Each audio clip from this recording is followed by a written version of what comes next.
Quem deu início à guerra foi a Rússia. Quem tem um exército forte é a Rússia.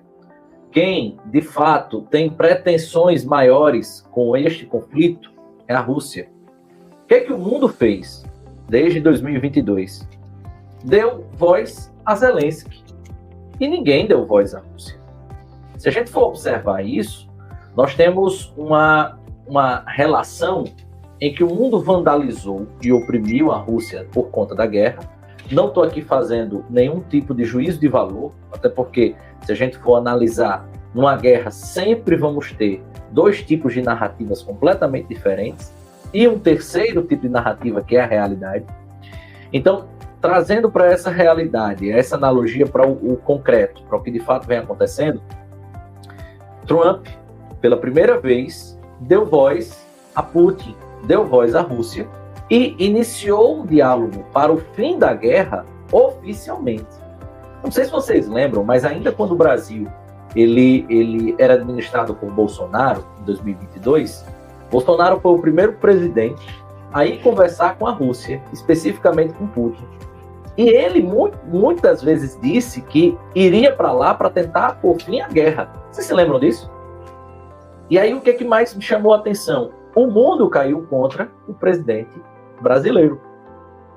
E aí todos os países, vamos falar de Europa, vamos falar de América, vamos falar principalmente dos Estados Unidos, deram voz, crescimento e principalmente financiaram a guerra pelo lado ucraniano. Os Estados Unidos investiram mais de 270 bilhões de dólares ao longo desses quase 3 anos de guerra. Inclusive completa agora, dia 22, tá? Hoje é dia 21, amanhã completam 3 anos de guerra, Rússia e Ucrânia.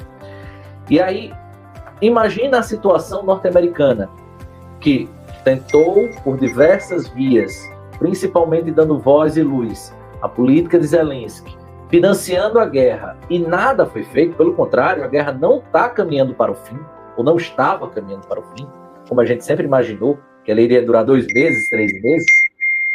O que fez Donald Trump? Vou cortar completamente essa situação, vou cortar completamente esses recursos, e partiu para conversar com Putin. O que se espera disso, né? Geraldo trouxe muito bem.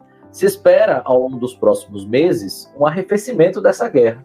Quem sabe até o fim dela. Isso pode mudar? Claro que pode, né? A gente está vivendo, por exemplo, fazendo uma comparação direta com o conflito Hamas-Israel, a gente espera que aquele conflito que está caminhando para um cessar, na verdade está em cessar-fogo, caminha a passos largos para o fim, mas tudo pode mudar, basta um ataque, basta uma situação que foge a tudo aquilo que vem a ser dialogado, ou um não cumprimento de ambas as partes, de alguma das partes dentro do acordo. Então eu volto à situação, Geraldo, Nélio e Ramon. Creio eu, nós vamos ter ao longo das próximas semanas um arrefecimento dessa guerra. Creio que a gente pode sim ter uma redução do preço do barril de petróleo, e creio também que nós podemos ter uma abertura de mercado para a Rússia paulatina ao longo das próximas semamas.